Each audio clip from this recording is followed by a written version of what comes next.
Hi there, and thanks for joining us for this webinar on where to start next generation science, budgeting time and resources.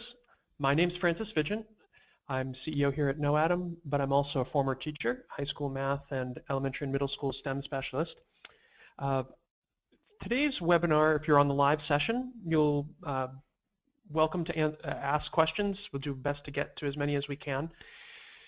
The next hour, what we'd really like to focus on is three key areas of sort of getting ready for these new standards, whether you're in a state that has already adopted and so you find yourself kind of reacting to that, trying to get the right resources in place, or if you sort of are anticipating this coming down the pike at some point, as your state may be considering adoption and transition to these new standards. So three key areas that we're going to take a look at is, what should you budget for time on learning?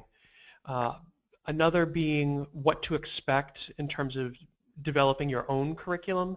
How do you estimate the time and cost that's involved with that?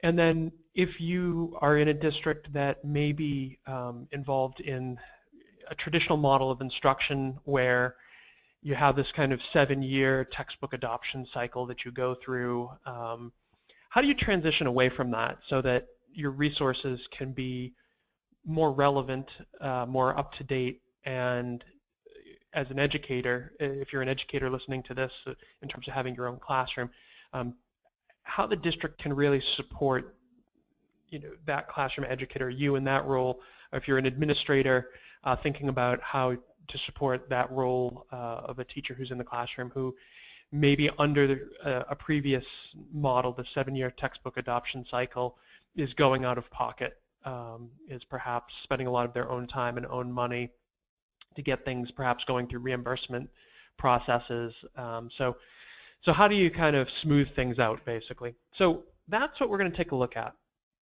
Jumping right in here, and I'll keep an eye out for these questions too. Click that. Okay, so jumping right in, fidelity to the standards. So this is an example of one state's recommendation by grade span on how you allocate time on learning for these new standards. So 50 states, need to pick one. I'll pick the state of Massachusetts, where NoAtom's headquartered. So at the K2 level, they're recommending about 25 minutes a day, or approximately 2 hours a week. In grade 3 through 5, approximately 35 minutes a day, or say 3 hours a week. In grades 6 through 8, 55 minutes a day, 4.5 hours a week. And 9 through 10, in the case of Massachusetts, their sort of testing drops off at grade 10, but you could extend this grades 9 through 12, that 60-minute-a-day type model, 5 hours a week. So you might say, okay, what does that really mean in terms of what we're supposed to accomplish in that time on learning? And from our perspective here at NoAtom, so to give you a little quick background on NoAtom, for the last 12, 13 years, we've been engaged in developing science and engineering curriculum, really STEM curriculum, science, technology, engineering, and math, that's three-dimensional, that involves not only science and engineering practices and disciplinary core ideas, but also cross-cutting concepts in such a way that the classroom environment is really a context for students to perform the expectations of the standards. In the case that I'm using this example of Massachusetts, we have a Massachusetts-specific curriculum because they're an adaptive state, very close to the next generation science standards, but there are some changes between Massachusetts and the NGSS.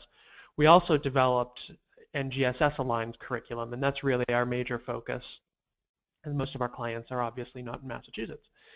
So how do we get to a point now of being ready and fully aligned to these next generation science standards? Well, the standards were released back in their final form in 2013, but it was actually a much longer process of various publications that were produced, going back all the way to 2009, and you could even maybe make an argument going back towards 2006, where some of the really, really early stage reports and thoughts and discussions were kind of brewing out of the National Academies, Carnegie Corporation, and others. So without getting too too into detail here, these recommendations for time on learning are very consistent with our experience.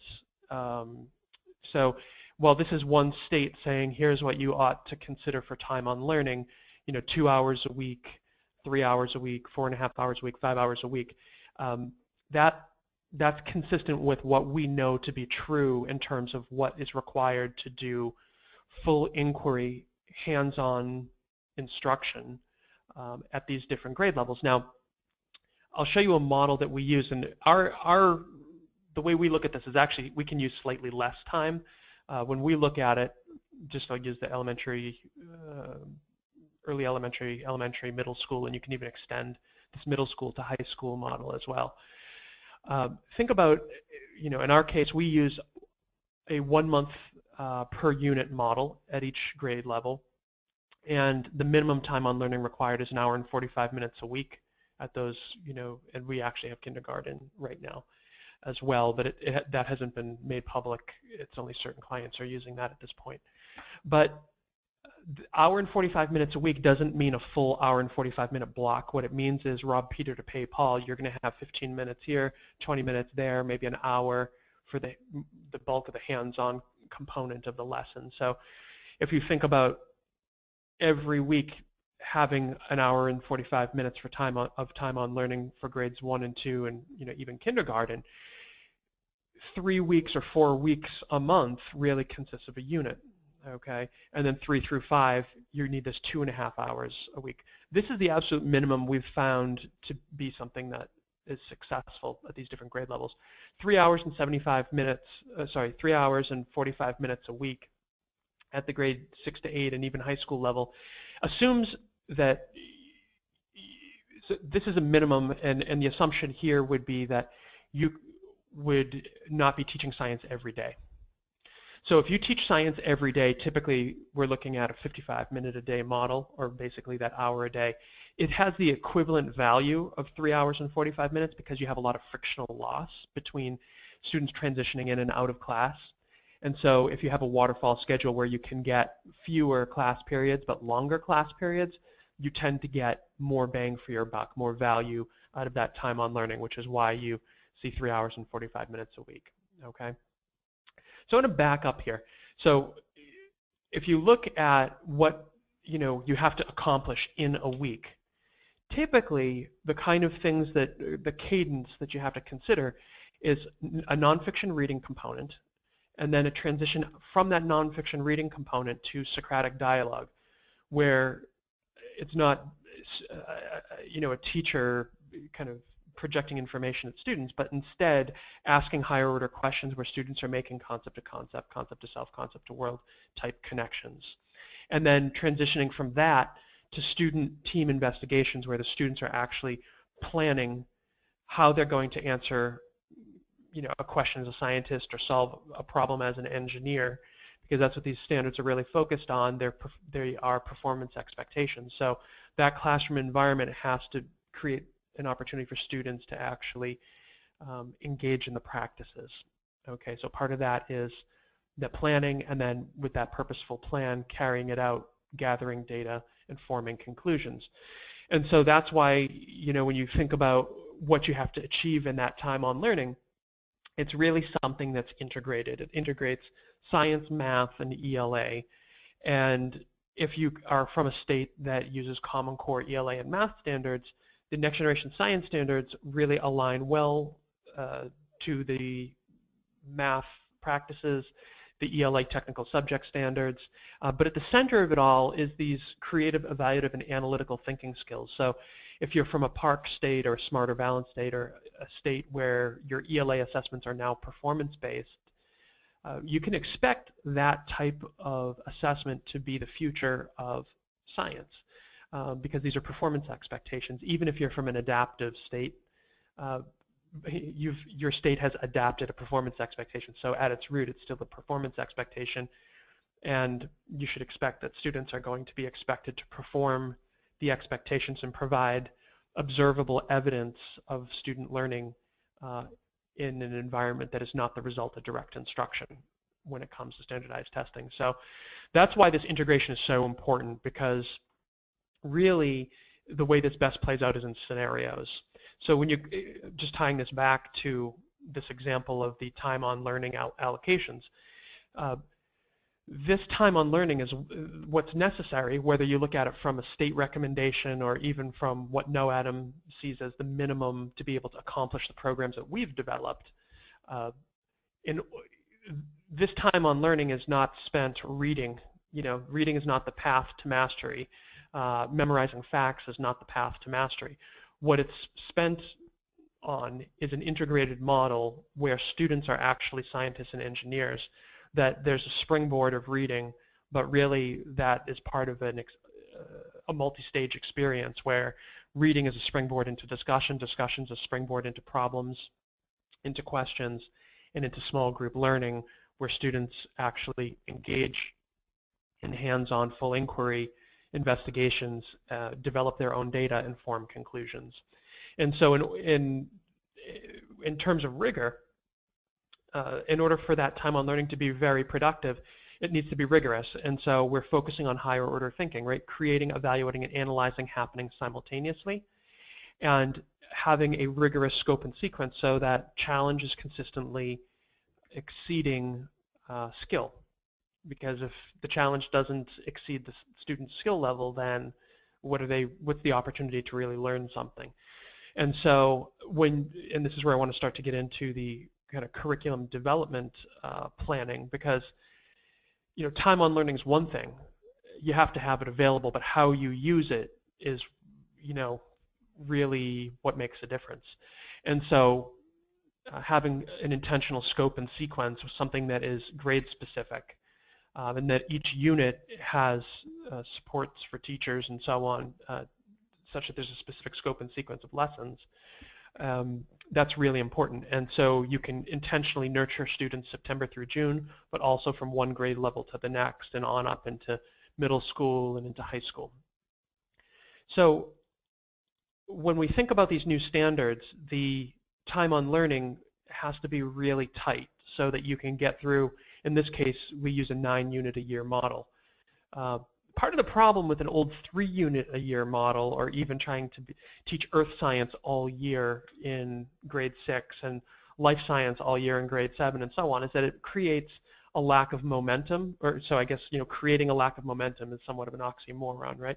But there's a lack of momentum there. The other thing is that we're not learning the connections between the disciplines, which is sort of key to cross-cutting concepts, and we aren't creating an opportunity for students to see the disciplines as interrelated. And that's where we see things like this sort of STEM cycle, the nature of science and engineering coming to life, the idea that scientists answer questions and develop scientific knowledge from experimentation, and that engineers use that knowledge to identify and solve problems and give us that technology, and each applying math to make their investigations and discoveries objective. Okay, that's why we see these standards as being 3-dimensional. So the time on learning that's allocated to science and engineering has to transition away from that traditional model where the teacher's the content expert, explaining what things are all about, telling the facts, and demonstrating phenomena, that kind of old school I do, we do, you do model, to, because the problem here is that the definition of proficiency is rote recall, to a next generation model. And so that time on learning has to create a space where full inquiry can happen, a full release of responsibility can happen. And that's why when you look at grade 3 to 5 needing 2.5 hours of time on learning, or even 3 hours of time on learning a week all year long, you can't build skills in 30 minutes a week and alternating weeks with social studies. It's just not possible. You can't actually get momentum for students to be applying those skills, to be able to progress from a question to an evidence-based conclusion, or to be able to identify problems and progress to evidence-based conclusions about whether or not a prototype should be scaled. Okay, so a next generation model requires this amount of time because the teacher takes on the role of coach, and the student is developing skills, and the teacher is helping tighten the connection, strengthen that connection between the students who've developed skills and the students actually developing and using the content of the standards weekly in each class, and doing so such that the expectation of proficiency for students is not rote recall, but in fact that the students are developing and using the content, that they're identifying problems, or they're identifying and solving problems, asking and answering questions, and doing so the way that scientists and engineers would, so that they are developing and refining skills and forming connections and content knowledge in the process. So from a coach standpoint here, as a teacher, this is a much more skillful role. The teacher has to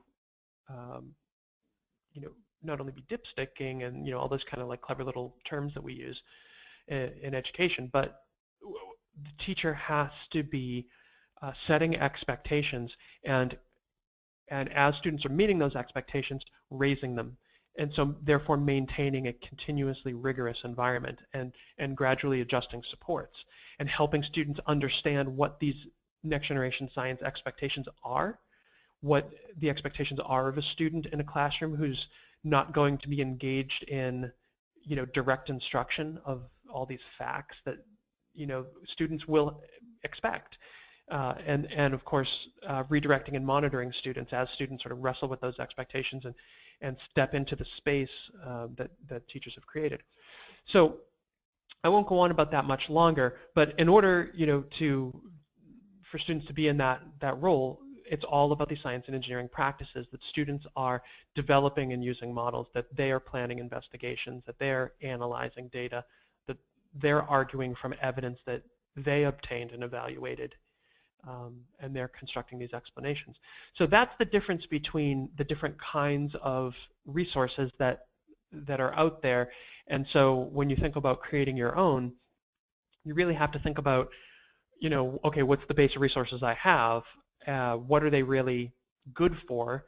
And can they even be aligned to start with? And just to kind of delineate what types of resources are out there that you may find, whether they're in your closet or they're at the NSTA show or the NSTA bookstore, whatever they're selling this month.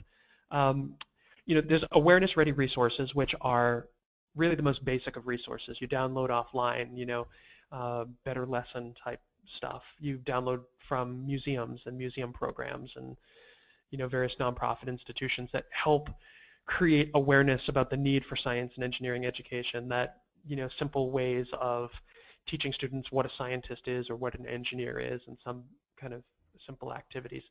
Knowledge readiness are the kind of things we think about with textbooks, learning all about, and even museums, learning all about what scientists have discovered and engineers have created.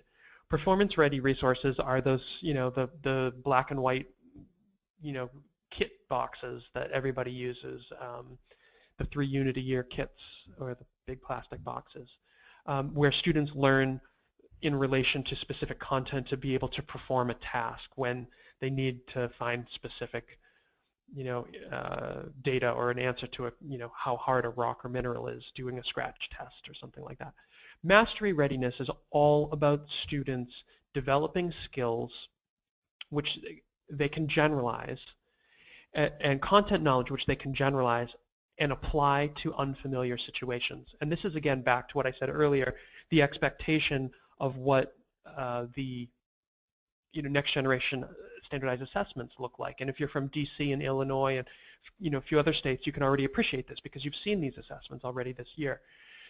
So mastery readiness is about what evidence students can provide in a context that is not the result of direct instruction, because that shows you really mastery ready learning. And so resources for that really challenge and create a space for students to perform those expectations in class.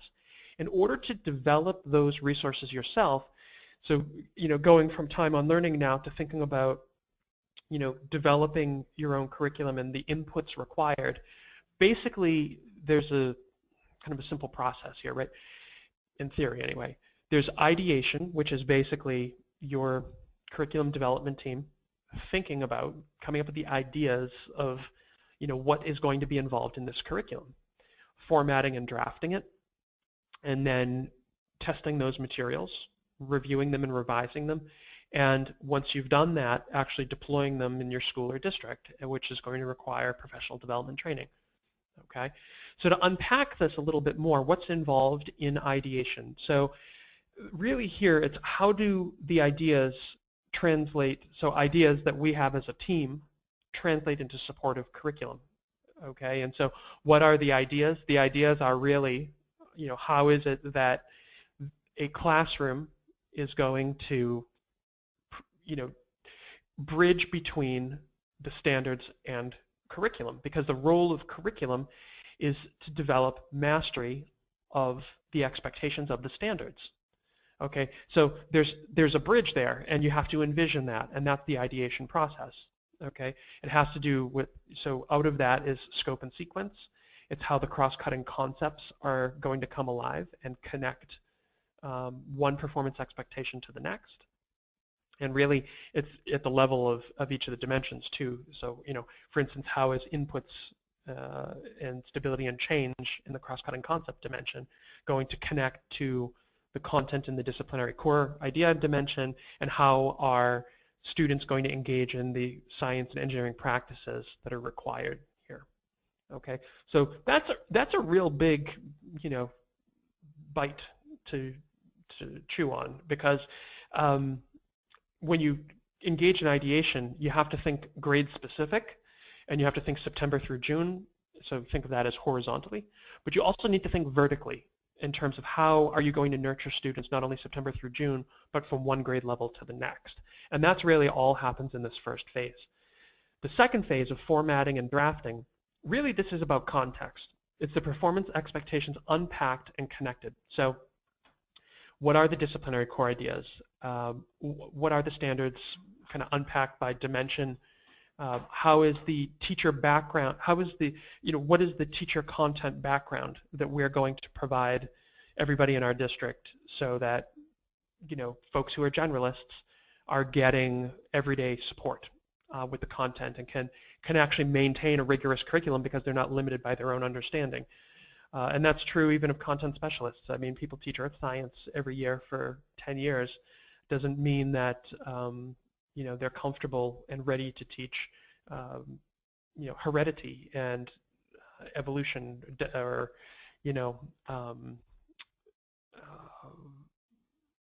DNA and alleles and so on and so forth. So nonetheless, just kind of thinking about that teacher content background is really important. Also, drafting the mastery objectives, the teacher's lesson objectives, creating the nonfiction reading that accompanies each of these lessons. What you're going to find is that there's really not sufficient nonfiction reading out there for the breadth of topics, and so that's being developed commercially. But if you're going to develop it, you can also develop it in-house, I guess, as well. Lesson visuals. What are the visuals that teachers are going to use to bring these ideas to life? What are the hands-on materials required? The idea of everything being electronic and apps and isn't that great.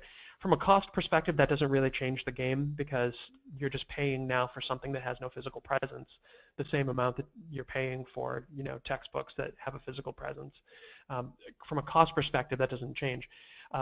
Unfortunately, from an interactive perspective, if you go from something hands-on to something that's electronic or even a textbook, you're losing the opportunity for students to engage in actual physical phenomenon that's governed by the real laws of physics in front of a student. So you're seeing more and more these days districts going back to hands-on instruction in these full inquiry environments. So if you're creating that in terms of your curriculum, you have to think about the actual materials required. What is the lesson guidance for teachers? And again, you're going to be faced with teachers who are veterans as well as newcomers. So how do you structure your lessons? And this is where formatting comes in such a way that there's sufficient guidance for everybody of all levels, and so you can maintain that high quality. Exemplars for the teachers in terms of what the expectations are of student work, what that might look like. Embedded assessments and rubrics, as well as answer keys, concept maps, and supporting differentiated instruction. And I would add to that portfolio assessment as well. And the reason this says format and draft, I mean, most of what you see in this list is things that you would need to create or draft, right? So you have the ideas about it, and now you have to create it. But you also need a formatting to that, because you need standards. You need standards for how people are going to actually understand what you're trying to communicate, and that really matters. You know, the way that lesson visuals are displayed actually matter. The way that assessments are created and what they're communicating visually actually matter. Okay. I'm going to get into the time involved for all this too and how you budget for that, but I just want to take you through, because when you look at the time, it's be like, wow, you know, that's a lot of time. How do you spend it? This is how you spend it. So once you've created, you know, this format and the drafting of all those materials, you actually need to test them to find out how they function in the real world, right, in your school or district, because you know, what you've created. So for instance, if as a veteran teacher, let's say a veteran grade 4 teacher who has had a 30-year career has probably taught a lesson on rocks and minerals 30 times in their career. And of course, each year that's going to change. But there's only 30 times that they've done this over the course of their entire career. If somebody has 10 years of experience, they've only done that 10 times. When you take what you envision as individuals and as a team, and you create something, once you deploy that in your district, you're going to have, and we can pick a number here, you may have 400 classrooms of grade 3. You're going to be taking something and you're going to be using it 400 times in a single year. And then over 30 years, I mean, you wouldn't probably use the same curriculum. It's going to evolve over time. But nonetheless, 40 times 300 is a lot more experience and data on how curriculum works versus just one individual's experience. And so, the materials testing is really important, that it's not just one person's idea, but it's actually something that you've created that's actually, something that is replicable, that other people can use and get the same results with. So you have to engage in actually testing this. So some of the key questions to answer in that process are the supports sufficient for teachers? Can students be successful with varying outcomes given the materials provided? And what that means is, we're not in, you don't want students doing engineering, with a map of here's how you make something, and then, everybody, it's basically like a toy building class, right? That's not engineering, that's crafting. If it has no purpose, it's crafting. If it's following a diagram that somebody was given, it's a build by number, toy building class or something like that. So, so students need to be able to bring their own ideas to life, which means there should be variation, natural variation in these small groups, one to another. The other thing is what you have creating misconceptions among teachers or students because it's not clear enough. Are there opportunities to misinterpret or for teachers to scaffold the actual value of this learning experience out of it? And we see that an awful lot where, teachers will use that old, I do, we do, you do model, and what they've done is, okay, I've done it, so I show it to you, and then let's all do it together. So the question is what's left for you to do at the end of the day? What is left for a student to actually experience for the first time, to actually challenge their skills? Nothing. And so if you're creating a resource, you have to think about how you are going to be able to have this full release responsibility so that it's a you do, we do, and at worst, and hopefully never, I do type model, right? Because by creating a you do first, you are challenging student skills. And if the skills aren't there and the challenge is too much, then we can be thought partners, okay? And that's kind of the we do aspect. And I can't think of, a good example, because really, at this point, there really shouldn't be any I do's. If I am doing something for a student, why am I doing that? Why am I creating something for a student when really the expectation is that, they're the ones engaging in developing critical thinking skills and creative thinking skills. So keep that in mind, that people sometimes can take what you create and scaffold the value out of it. Are the hands-on materials age and cost appropriate? If what you've created involves a first grader putting a piece of string through a small hole and tying a knot on it, then that's not going to happen. That's not age appropriate. Are the quantities of materials sufficient? Are you actually providing that? Are teachers going out of pocket? Are you expecting teachers to take their own time to go to Walmart, buy something, and so on and so forth, in such a way you're relying on teachers to do something that's not their job? Are the materials available in sufficient quantity? I mean, sometimes you may be looking for something that you can't actually get enough of it. If you get frog embryos out of a pool cover, and this is no joke, I mean, we saw that a district was doing this at one point. They had a pool cover in somebody's backyard, and they had built their curriculum around these frog embryos that they would get out of this person's pool cover. Well, what if that person fills in their pool? Your whole district's curriculum is gone. So you have to really kind of think of that from a risk perspective too. Is the nonfiction reading levels appropriate? Again, if you're creating this nonfiction reading, is it appropriate? Who's going to be in charge of buying, storing, replenishing, and distributing all the materials? Okay, and then how are you going to handle live materials too? And the more, the larger your district gets, the more complex that's going to become. But in order to just test your materials, it's important that you test it and actually see how it may or may not work. Okay, so a lot of time goes into that. Again, thinking about things like release of responsibility, you have to really deploy materials over the course of a year, not just, kind of splitting things up and letting everybody kind of test one thing and give some feedback, based on one experience. The review and revise is taking what you've learned and reworking that creation, and of course PD and training is, taking what you've created and how are you going to deploy that to the rest of your district and actually make sure that there's understanding and fidelity to the program and continuous feedback. Now, when you think about the actual cost involved for you to develop your own curriculum, you have to think about it like this. What is the time in hours of the ideation process, the formatting and drafting process, the materials and testing process, the reviewing and revising process, and this professional development and training process? And so you add that up and multiply it by whatever your district's contracted rate is per hour. So maybe it's $25 an hour if you think that you're going to get teachers to do this. If you have administrators doing this, then it's going to be considerably higher. Now, I want to unpack this a little bit more because the performance expectations are backed up by those evidence statements, and that's when you think about the ideation process, you have to really be thinking about how you go from standard to evidence of student learning, right?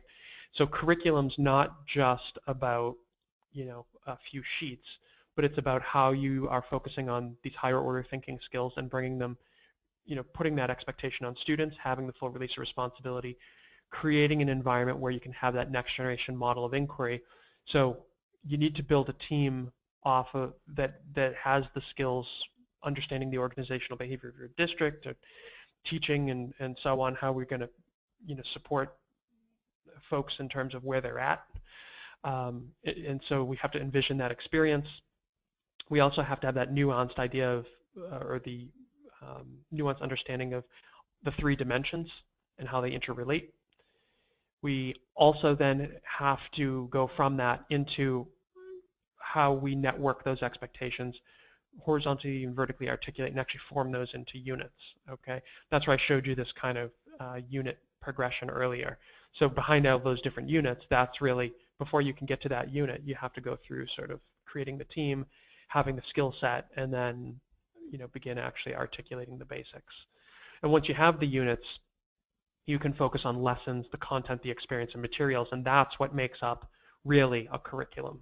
Okay, so I think people under the Next Generation Science Standards think that they're going to pull a few teachers together once a week for 10 weeks in the summer, and out of that is going to emerge curriculum. And it really doesn't work that way.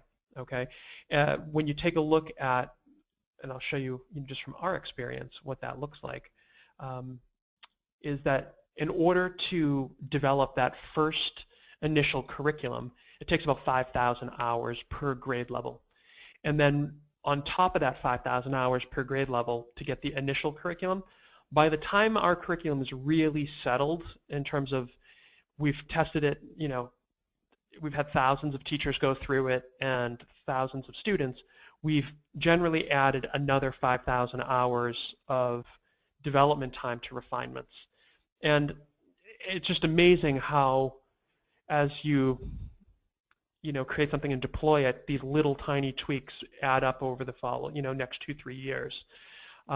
So that's something to think about. So, if you think about the total cost of doing your own curriculum, refining, the initial creation and the refinement, and you multiply that out, so you take your 5,000 initial hours and the refinement time, and you multiply that, say, by $25 an hour, which is, it depends what part of the country you're in, but $25 an hour is a pretty average stipend rate for stipended positions, contract stipended positions.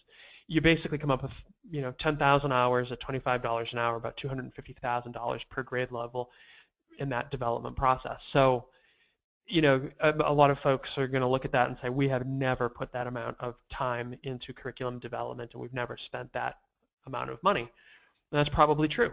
I don't doubt it. But if you are going to have curriculum that is really district level curriculum that has a tight scope and sequence that is pulling all of these elements together and really supporting teachers so that you don't have systemic gaps, and then you are involving a kind of continuous feedback loop so that you take the outcomes of the curriculum in standardized test data and user feedback from teachers, user feedback from students through continuous monitoring and improvement. That's really what you're in for, okay? And so a couple things to think about in that is that a 50 week work year, 8 hours a day, is 2,000 hours. So if we just forget about refinement, you just think about that first 5,000 hours of developing curriculum. Basically what you're looking at is, say 2 or 3 people, 2 full-time and a part-time person working full-time for an entire year trying to develop that 1 grade level. And then, basically another year just on refinement. Or if you're trying to do it somehow all at once, you're looking at like 5 full-time people for a year. If you're developing that, and so, again, thinking about budget here, right? So if you're trying to develop K to 12, 13 grade levels, basically by the time you have a settled curriculum, 13 grade levels at 10,000 hours, or grade levels 130,000 hours, that's the equivalent of, full-time equivalencies. We talk about FTEs. That's something like the equivalent of 65 people for a year, right? Or you have, 2.5 people per grade level working, full-time for an entire year trying to get the initial curriculum up and running, and then working a second year to really refine all of that based on having deployed it in the district, and then taking the results of that deployment and refining it. And so, what's the actual cost at the end of the day for something like that, based on that $25 an hour model, would be something like $3.25 million. Now you'd say, who has that money? Nobody has that money. That's why curriculum really is generally shoddy. It's just the reality. A lot of districts call curriculum, and they say, oh, people say, I've developed the curriculum. We spent this summer and we developed our science curriculum for the next generation science standards, and it's like, well, probably not. It's pretty unlikely that what you have is really curriculum, if that's kind of the approach, because the reality is that the curriculum can't be just a list of vocabulary terms and standards, and then you hand that to a teacher and say, okay, you execute this in the class. This is what you're going to do first trimester, second trimester, third trimester, and here's a textbook to do that with. That's ridiculous. And it's even more ridiculous because, frankly, what I've been talking about is a team of people developing curriculum for a whole district. By taking what I just described and putting that on every teacher, you are multiplying the amount of effort by every single teacher, because everybody's going to do this process for themselves on their own in every single classroom in your district. And that's unfortunate for the teachers, but it's also unfortunate for the students in district, because that means that every classroom is going to be doing something differently. So if a student moves from one classroom to the next, they are going to be stuck, with somebody else's interpretation of what the district wants. And then, if a student moves from one classroom to the next, they're going to be getting an entirely different take on earth science or life science or physical science or so on. And if the scope and sequence isn't really well set, they may be in earth science all year long. So, so you really have to think about what goes into this. And, frankly, I don't think that any of this cost is driven at all by next generation science standards. It's driven by the fact that we have standards, period, and that standards, to reach a standards-based, to have standards-based instruction, you need to engage in this process, and you need to do so thoughtfully.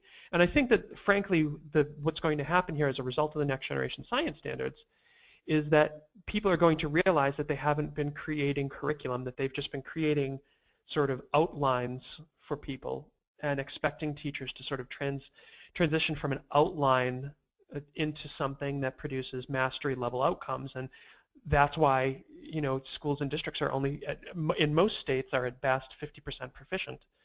And why the largest districts, which are, urban school districts, are typically half that. You see 20 to 30% advanced and proficient students in these environments. Why? Because there's no real curriculum. There's no real thought given to how you create a system of teaching and learning across a system of schools and a system of grade levels. And the reality is that a lot of the resources that are out there available commercially don't do a good job of that either. And why am I talking about this as somebody from NOADM? Well, I think that's something we do really well. I'm biased. I'm a part of NOADM, so I guess it's partially my job, but it's also why I choose to, as a teacher, to take this job. And it resonates with my experience as a teacher that this is not something that, in my experience, districts ever supported me with in a really robust way. And so that's why students struggle. That's why teachers struggle. But if you can get it right, it can be costly, of course, but it's very worthwhile. I mean, and NOADM has, what does NOADM do on a day-to-day basis is exactly this. We have full-time folks, and this is what we do and what we've done for the last 13 years. And, do we spend this kind of money? Yeah, we actually spend a lot more than this kind of money because we can't pay people $25 an hour with the skills required to actually produce high quality and scalable products. So our costs are much higher than this. And the thing is that what I've been talking about from a budget perspective doesn't even take into account the cost of the hands-on materials themselves. So if you're thinking about doing hands-on inquiry, it's like, okay, so I have to develop all this curriculum, and yes, materials are required and so on, but I need to think about the cost of the materials for students to actually do these investigations. They're going to require tools which are durable, things like microscopes and temperature sensors and graduated cylinders and all these sort of things, even scissors or hammers or screwdrivers. But they're also going to need popsicle sticks and sand and paper and starfish and frog embryos and clay and foam and all different types of materials, which are in essence consumable in order to prototype, in order to experiment, in order to gather firsthand data and get those objective measurements, which they can then analyze and evaluate and reflect back on their hypothesis or their prototype to decide whether or not it answered the question or solved the problem, and form those claim evidence reasoning model type conclusions. And so things that you have to keep in mind there is that's a whole other level of complexity if you're doing it in-house, where you have to think about, you have to get these materials from a place where you can purchase on PO, the lead time required for vendor production, and the lead time required for delivery, internal processes in your school or district for how you're going to store and distribute these materials, and having a system for inventory and replenishment, which may also require some expense because, if somebody's going to be charged with being the one who buys the Q-tips and puts them in the box, I mean, you have to pay somebody for that time. And how to deal with changes in standards. This is another place where doing it yourself is really tough because, again, from an organization standpoint who provides this kind of stuff, we spend this all the time. I mean, this is just like a cost that we're continuously spending because as districts or as really states make adaptations, new standards come out, we're constantly tweaking and updating just the way that, you get software updates on your computer. All of our clients are getting curriculum updates based on, the best knowledge we have at the time and the current standards that are enforced. And I used Massachusetts as an example earlier. In the case of Massachusetts, Massachusetts in January adopted an adaptation of the Next Generation Science Standards. We made those changes to our curriculum, and all of our clients started September with brand new binder. All of their existing tools, they're using those. They got a tool update, and it was at no cost to them for the folks who were under contract for consumables. And so they didn't have to go through a hard start of going back to that ideation process and, creating everything for themselves over again. So it's, it's difficult, I think, being in a district's situation these days, especially as performance-based testing is really going to tease out the three dimensions of these new standards and bring to light the evidence statements behind Next Generation Science Standards. So, there's sort of layers of challenge here. From a budget perspective, if you're thinking about how do you transition from the old 7-year textbook adoption, for a class of 25 students to, an every year support model. And I think too, all of this is more difficult for smaller districts and individual schools than it would be for large districts in theory, because as you're a large district, you may have a budget or a department for curriculum, production and so on. So maybe those cost figures that I threw out there earlier to put other 10,000 hours in would be no problem for them.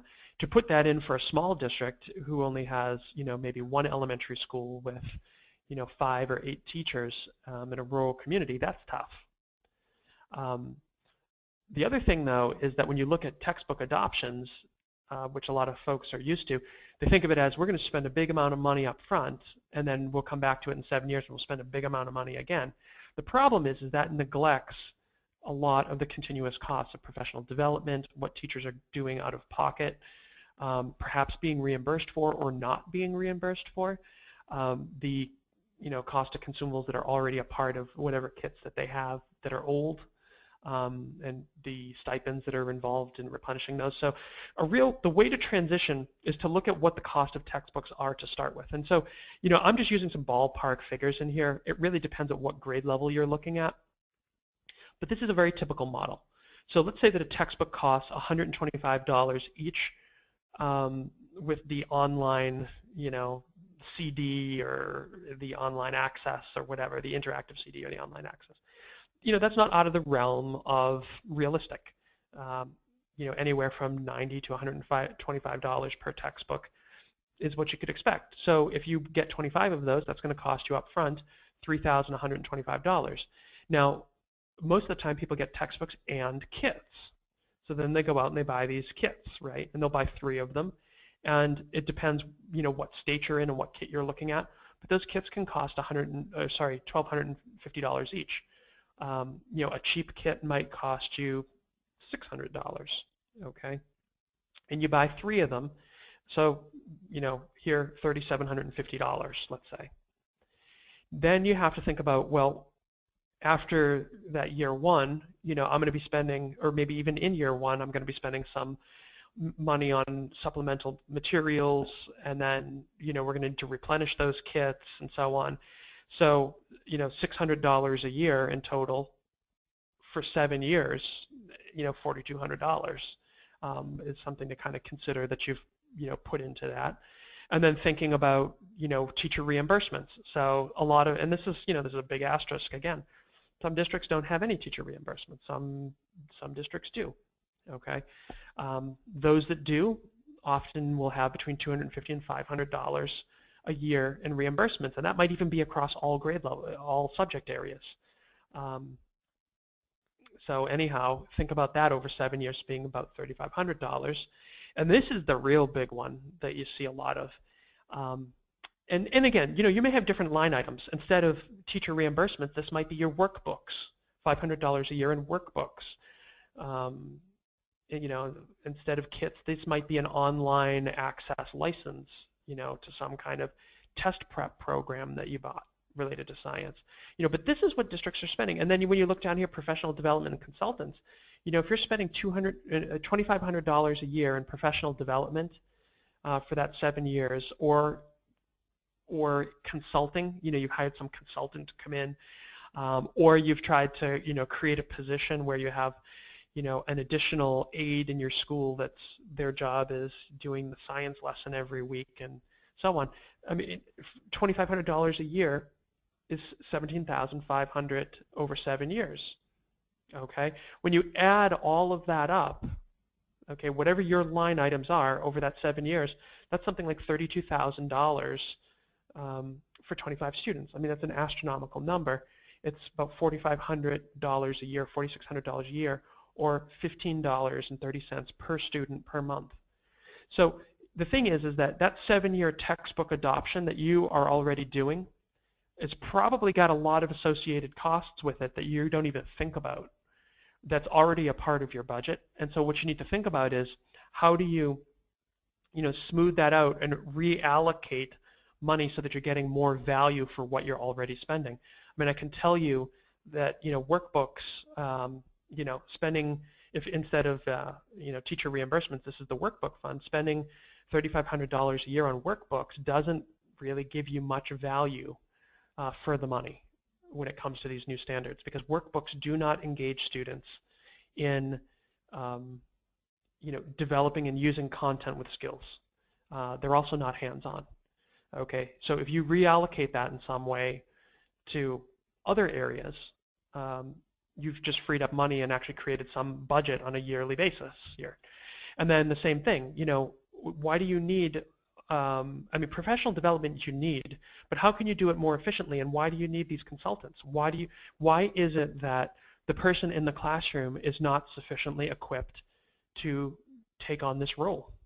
I mean, that's the bottom line. If they can't do it, it's because they haven't been equipped to do so.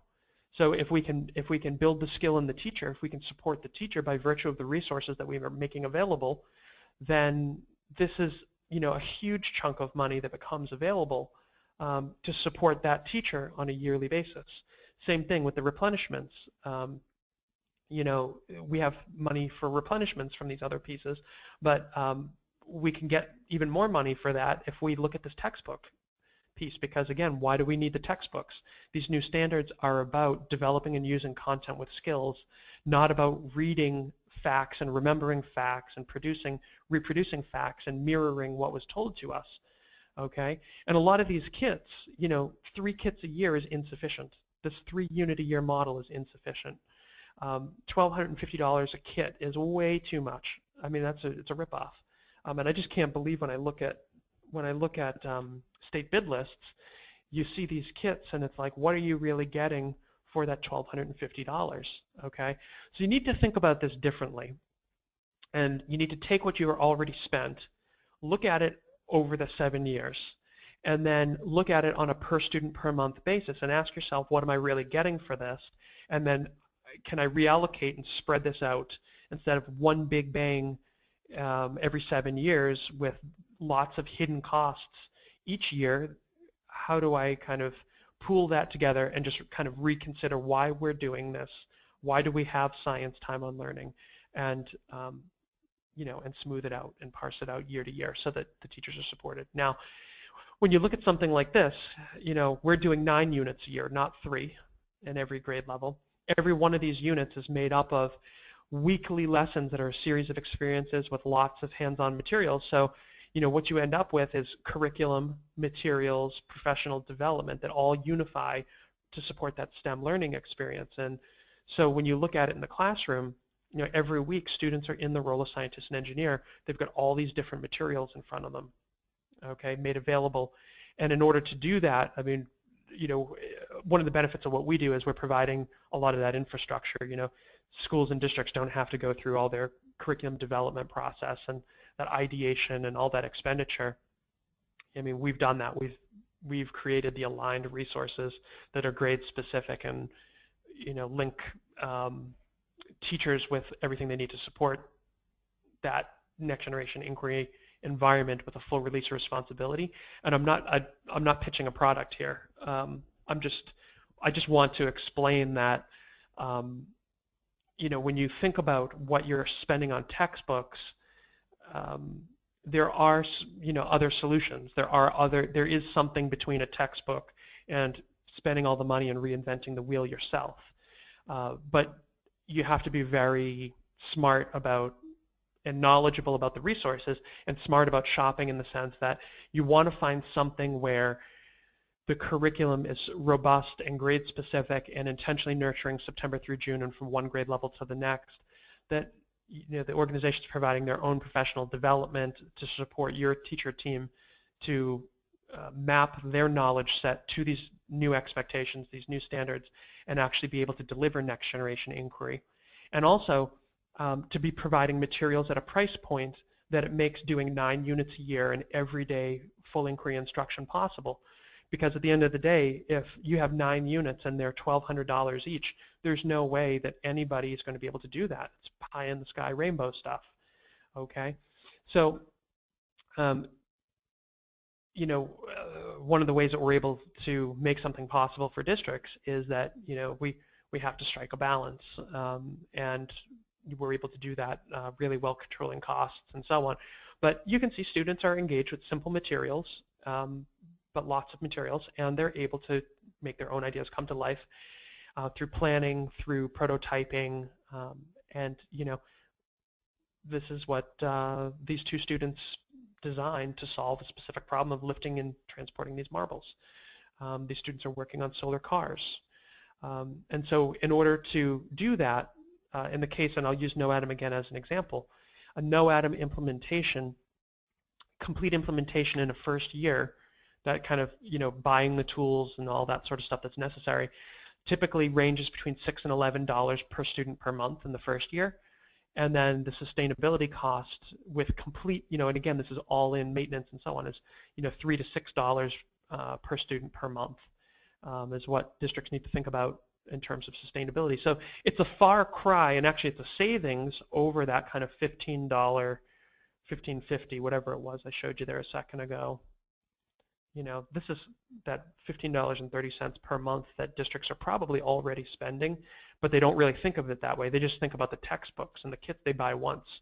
They don't think about what the replenishment cost is, what the teacher reimbursement cost is, what the professional development consulting cost, because this isn't effective, bringing in consultants, because everything's been patchworked together. And then also what teachers are spending out of pocket. Now, I don't have the report in front of me, but there was a report done. The average teacher spends about $1,200 a year out of pocket on materials for their classroom. Okay, some of that may or may not be reimbursed, but the range of what teachers spend is obviously between 0 and upwards of $5,000 a year on materials for their classrooms. It's just insane. Okay, so those uncaptured costs are a real cost and a real burden and a real barrier to implementation in the classroom, which is why having those kit materials that match the curriculum and enable the teachers to execute the curriculum with fidelity, with full release responsibility in the way that it's designed and is communicated in professional development is so important. If you don't provide the materials to teachers, then you're relying on a teacher to spend their own money and their own time, which they may do out of the kindness of their heart, but they really shouldn't have to. And if they don't do it, it creates a hole in student learning in your district. And that's, again, unacceptable and kind of ridiculous. So, I think when you think about what you need to budget, you need to think about something between, $6 and $11 per student per month in the first year of adoption, and then between $3 and $6 per student per month in sustainability costs. And to give you a sense of the way our model works is that the first year is everybody gets tools and consumables and they get their binders and online access and all of that. And then as long as the district is under contract with us, like I gave that example in Massachusetts, then what happens is if the standards are updated or we make a change to the curriculum, as part of that consumables cost, we are delivering not only the consumables but any updates to the curriculum so it's consistently up to date and the most relevant and recent and so on. So frankly, if you look at our curriculum, our curriculum copyrights change every year because our curriculum is continuously updated. Obviously, we have new releases which will have the most updates in them, and then that settles in over time. So it's not like teachers teach an entirely brand new program every year, one year to the next. But just the way that your computer turns on and updates itself, your curriculum really needs to do that, and that's what we do too. So that said, I won't kind of go into it too much further. I'd like to offer you a couple resources to kind of think about, because we've talked about time on learning, we've talked about developing curriculum in terms of the inputs of thinking and team convenings, and the cost, the time associated and some of the implied cost of that. And then just kind of, what am I spending now as a district? How do I transition that to, instead of one big bang of funds into something that's every year, just amortizing that, for instance, into something like, the $11 upfront for an adoption, $6 per student per year in sustainability costs, yearly sustainability costs. You need to think about these and use these three key resources to help you align if you're going to do this in-house. Look at the Framework for K-12 Science Education. There's an ISBN number here. It's free from the National Research Council, National Academies Press. It's basically the standards. And then look at peak alignment. We're peak aligned. This is a shortcut link. You can Google it and get it off of the Next Generation website too if you want. It's just a much longer link. This is the performance evaluation criteria. And so we are peak aligned. This looks at a district level. So noadam.com/peak, P-E-E-C. And equip rubrics for science. You can get that noadam.com/equip, or you can just Google it again, equip rubric for science, and get it there. What that does, we're equip aligned as well. What these resources are important for is understanding what does it mean to have a next generation aligned curriculum at a district level. What do the units and lessons look like? If you look at a lesson, at a unit, to be aligned, because a curriculum is made up of units, right? And units are made up of lessons and experiences. This is my information down here. Again, my name is Francis Vigent. My email is fvigent@noadam.com, and if I can't get to your question now, I'm happy to grab your question later. If you want to shoot it over by email, happy to do that. Here's another resource. If you want to take a look at what these next generation aligned lessons look like, we have a webinar that will do that, noadam.com/tour. And you can do that. You can actually download, or you can also, if you want to talk to somebody, reach out to Mary Ellen DeLacy. She's a curriculum specialist here. Her email is mdelacy@noadam.com. Her voicemail or telephone is 617-475-3475, extension 2006. So this is sort of like a walk through a next generation aligned unit. There's a couple other resources that we have available for free that you can take a look at. So if you go to noadam.com/curriculum, or you can go to our website, noadam.com, and click STEM curriculum at the top and then scroll down. What you can get in there are examples of the first unit of all the different grade levels of curriculum that we have made public right now. We do obviously have to keep our bills paid and our lights on. So, we don't just have the first unit of these, each grade level, but we actually have all 9 units and all the materials and professional development that are available for schools and districts to purchase. We don't sell to individual teachers. So if you're thinking, hey, I want to buy this for myself, have we made exceptions here or there where people are going to be reimbursed or something? I'm sure we have. But we don't sell to individual teachers, primarily because this is, curriculum is something that should happen at the district level or the school level, and so, we really work with schools and districts. So what you're looking at is, if you look at one of these curriculum samples, is just 1 month chunk of a grade 1 school year or a grade 2 school year when it comes to science and engineering under these new next generation science standards. Or if you're from an adaptive state, our next generation resources that you'll download are also aligned to California and the other NGSS adopters. But in adaptive states like Massachusetts, we have specific versions for those. So feel free to reach out if you're looking for something like that. You can take a look at case studies. I'm a bit over time now, so I'm not going to go into the data, but data applying these practices and these methods and this sort of thoughtful curriculum process in schools has had really dramatic results. So I'd encourage you to take a look at here an urban case study, even noadam.com/results. Stay connected to us. You can follow us for free on our blog, facebook.com/noadam, and even tweet out on Twitter. Our handle's @noadam. And we've got other free and live on demand under resources section of our website. So with that said, and I'll leave Mary Ellen's email and telephone information here, I'm just going to take a quick look at questions and just see if there's any that I haven't answered so far.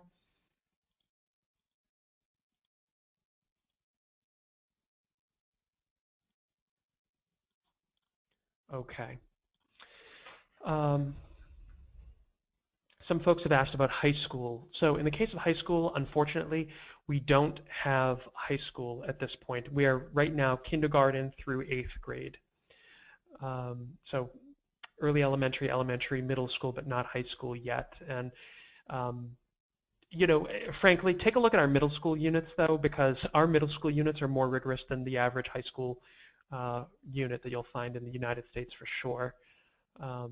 And in other countries where there's a rote model of instruction, certainly our units far exceed what's going on there. We're much more of a Singapore model of of science instruction.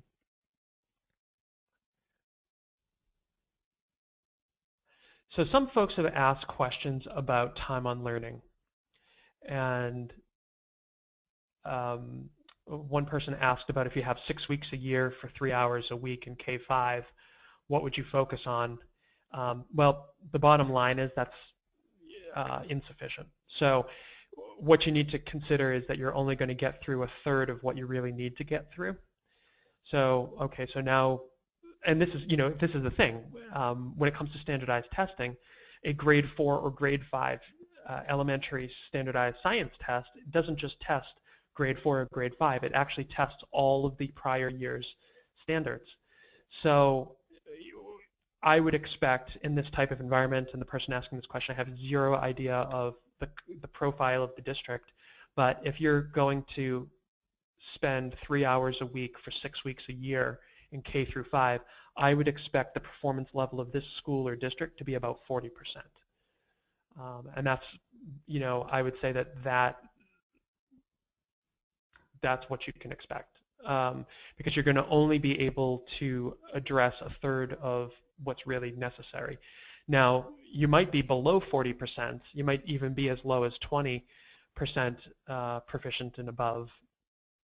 And the reason that happens is that with 3 hours a week and 6 weeks a year, it's very hard to build momentum and skills mastery. And so just about the time, basically it takes about 10 weeks for students to begin getting to a level of skills where they can be released with full responsibility for using those skills. And so just as you're getting to that threshold, you're actually disengaging. And so the skills are going to kind of decay the rest of the year, and then somebody's going to pick that up again the next year and try and, cold start it and basically get, to the same point or slightly further. And, so there you go. That's kind of the problem. The other thing about this question that's kind of interesting is that it's focusing on disciplinary core ideas, to tackle those disciplinary core ideas. Well, the thing is, the disciplinary core ideas, by virtue of how they were chosen, are actually all interconnected to start with.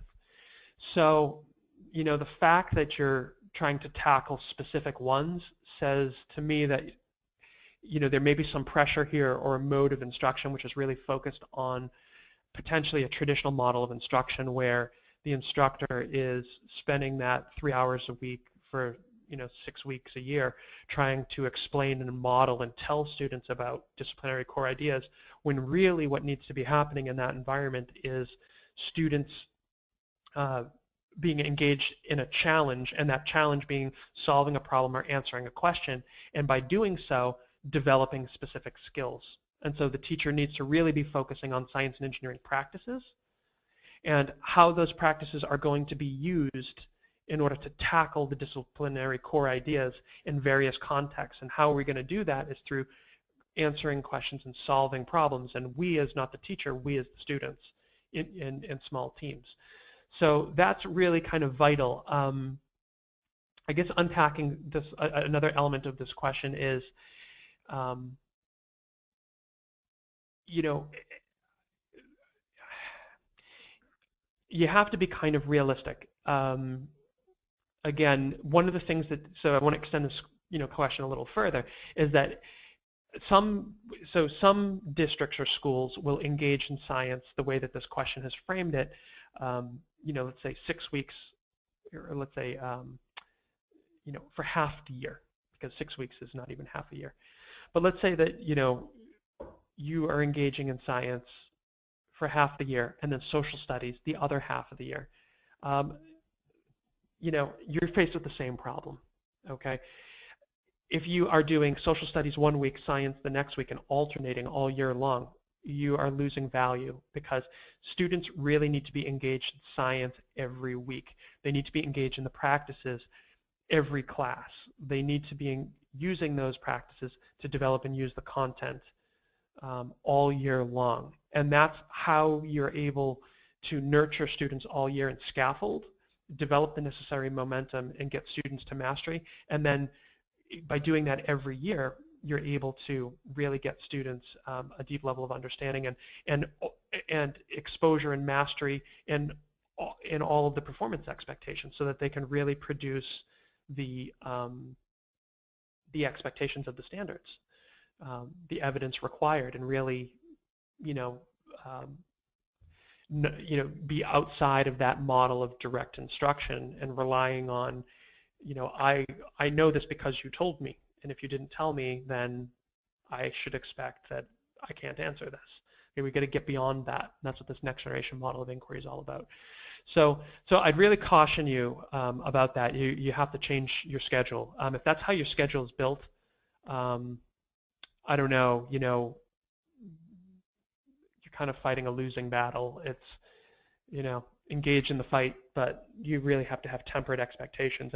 And really, from a data perspective, I would expect no greater than 20 to 40%. I would say if you're a suburban district, I would expect 40%. If you're an urban district, I'd expect 20% proficiency, could even be less. And that's just how it is. In rural schools, it's kind of a flip of the coin, because it really depends on teacher experience and connection with the content, because rural schools face a lot of unique challenges around teacher professional development, teacher retention, and people having to do everything. So nonetheless, some other questions around offering professional development in high school, for high school teams. That is something that we do, but it's really more around, developing your own curriculum, connecting with the next generation science standards, unpacking the standards, looking for, developing systems of instruction, leadership frameworks, learning walks for principals, helping build the infrastructure of schools and districts. We don't, so that's, at a high school level, but we engage in a lot of that same type of professional development on different levels at elementary and middle school as well. We don't really get heavily into creating curriculum simply because, it's first and foremost, that's what we do here. So we have solutions that are much more cost effective for districts. So, building an organization around reinventing the wheel somewhat sends a mixed message to folks. But the other thing too is that districts tend to have the capacity or they don't, and if they don't, investing in that capacity is probably not the best use of funds. Trying to build a 5 or 10 member team that's going to work for years developing curriculum. A couple other questions that have come up. Where can I see this again? You'll be sent a link that is going to be a recording of this session. Mary Ellen will probably send that in the next, well, this is a unique weekend session. Probably get that early Monday or Tuesday. So feel free to share that with colleagues or coworkers. Some folks have asked about how NOADM is implemented. Be happy to talk about that further at length, but the basic piece of how that goes is it really depends on where the readiness is in a district for change. Sometimes that is one school building, sometimes that's one grade level or 3 grade levels in a school building. Sometimes that's an entire district. It really kind of depends. Teachers need to be part of the process of change and curriculum adoption and implementation. So that's really where our focus is where are teachers interested in change and ready for change. And then we have a number of different methodologies for implementing curriculum and so on and that's for buy-in purposes as well as budget purposes. Some folks have asked questions about where they can see this sort of next generation model of inquiry and action, and even can they, how could they pilot such resources like NOADM and so on. In terms of seeing something like this in action, go to the resources section of NOADM, check out this professional development videos in there, and you can see class in action. I think we have even a 4th, 5th grade level class, the real rookies in action there, and you can see what that looks like. Nonfiction reading, Socratic dialogue, students planning investigations, carrying them out, forming evidence-based conclusions, debriefing, all that's covered. We also have resources for Socratic dialogue if you're interested to learn how to do that. That's a real key piece of how to ask higher order questions and really stimulate students' thinking and focus on the higher order thinking and not the lower order thinking, because higher order thinking requires lower order thinking, but lower order thinking is not sufficient for these new standards. Some folks have also asked questions around grants. Where can I find grants? So that's a really big question. Google's your best answer, but if you're looking for grants for implementation, what I would recommend is look to organizations that are already in your community. If you are in Appalachia, there is Appalachian development coalitions that are focused on supporting education in Appalachian communities. And so, that is going to be a big resource for you. And if you are, any elementary school, oftentimes there are PTOs, there are the friends of, the Abraham Lincoln Elementary School, for instance. There are, if you have any kind of industry in your community, maybe there's a GE plant, maybe there is mining operations, and you're a company town. Those sort of organizations with a presence in your community are organizations that are interested in a ready workforce. They have an interest in sustaining your community and having community members which are well equipped with creative, evaluative, and analytical thinking skills. And I didn't mention this earlier, but that's why NOADM is so engaged. As educators here, we're all educators. Why we're so engaged with STEM is that not every student's going to go on to be a scientist or engineer. Only 4% will. But every student needs creative, evaluative, and analytical thinking skills to make the most of their future and to take advantage of the opportunities that they have here in the United States, or if you're listening in on this from abroad, to make or take opportunities that are in your community. And so, foundations, companies, everybody realizes that and wants to be a part of it. Now, the key here is if you're going to approach one of these organizations is that you don't approach them to basically be the checkbook for your science program forever, because that's not realistic, right? What you need to do is think about approaching those grant organizations to help defray the cost of implementation.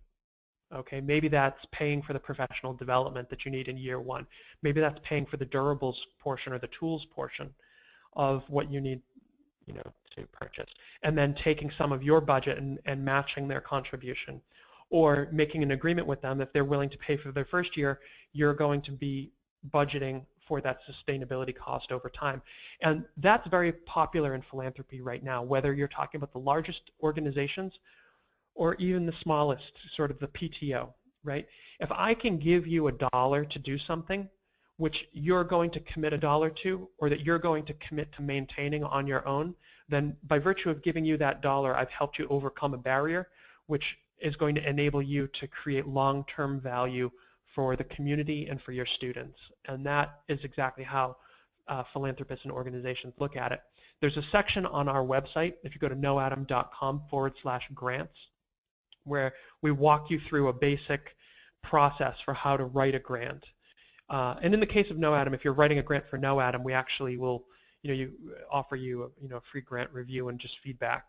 We won't write the grant for you, but we'll give you feedback on it to help you strengthen your application and better frame your community's needs and map to the interests of that organization.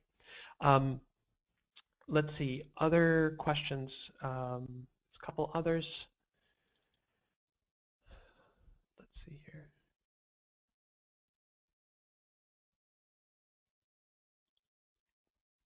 Okay, so let's see if we can kind of, from a pilot standpoint, yes, we mentioned that, if you want to pilot curriculum, go ahead and reach out to Mary Ellen and she can try to set you up with that. And the last question here.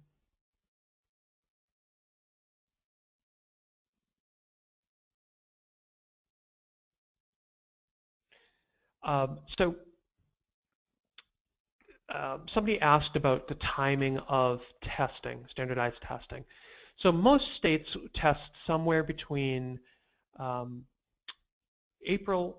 beginning of April or end of May.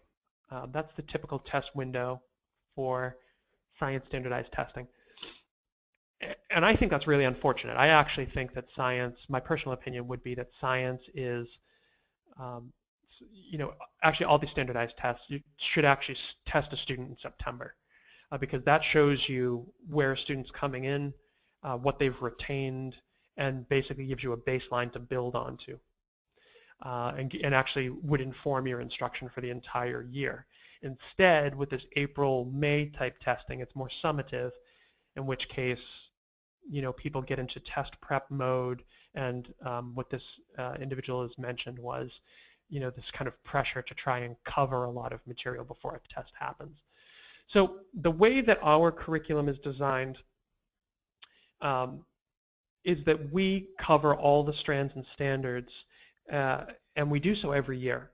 We have grade-specific standards for mastery, and then we have supporting standards, which are reinforcing standards of prior grade levels, and also introducing standards for future grade levels. The benefit of doing that is that as students go through the program, in any one year, that they get mastery, introduction, and reinforcement of multiple years' content. And then really we are focused on nurturing students year to year. So when students are engaged in even 2 years of the program, they're getting multiple points of mastery, introduction, and reinforcement of all these different standards. It's important to realize that no matter what state you're from, and there may be, I believe Iowa may be one exception to this, so maybe you're from Iowa, but outside of that, if you're testing at, let's say, grade 4, or you're testing at grade 5 in the elementary span for science, that test is testing all prior grade level standards. And this is one of the big misconceptions of the new next generation science standards, this idea that we have grade-specific standards. Well, it's not really true. You have standard recommendations that by the end of a grade level that those standards specifically would be mastered by the end of that grade level. It doesn't mean it's the only grade level that the standard is taught in, and that it's taught in that one grade level and left alone. So our curriculum really approaches this from the perspective that curriculum and instruction is a multi-year process, that one grade level supports the next. And we designed our curriculum with urban schools in mind with high degrees of transience and newcomers. And that's why we have this mastery introduction reinforcement model. So if a student comes in 4th grade and there's 4th grade testing, or they come in 5th grade and there's 5th grade testing, they are getting a first pass at all the standards that are going to be required of them, as well as mastery and reinforcement, so that there's not a systemic gap. If you only teach content in one grade level, then you have a systemic gap. And this idea that if you have testing in 4th grade or in 5th grade or in 8th grade, or in 10th grade, and that whole year becomes about test prep and cramming, you have to take a step back and say, number one, the role of 5th grade is not to be kindergarten to 5th grade. 5th grade is 5th grade. A well-designed curriculum like ours, I'll be biased again here, should require all of the knowledge and skills that students have developed to that point. And if students do not have that knowledge and skill set, yes, you're going to have a little bit more of a lift, but the way our curriculum is designed, it's designed to really point out in real time where those weaknesses are, so that it can become part of the conversation and actually you can continue on in that process. So, if your testing is in April and May, it's, there's more school after April. There's more school after May. So obviously there's going to be more units and lessons that are part of the program that will happen after testing. But the reality is that it's a very tiny fraction. I mean, our students in schools are reaching, 70% to 90. I think our highest school is 91 or 92% advanced and proficient with testing in May, for example.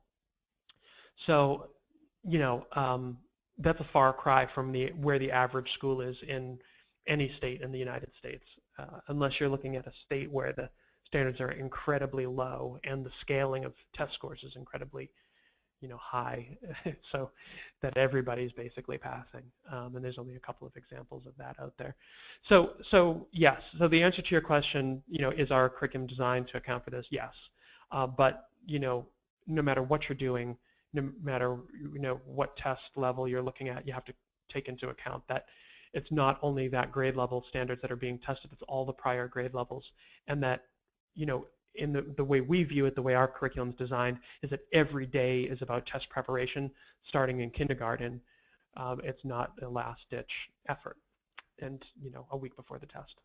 Anyhow, I've gone significantly over, but I wanted to take all of these great questions that people have asked. And if you have any others, please feel free to reach out to me or to Mary Ellen by email or by phone, and she'll get that information over, and I'll do my best to answer. Take care. I wish you luck and have a wonderful rest of your day. Bye-bye.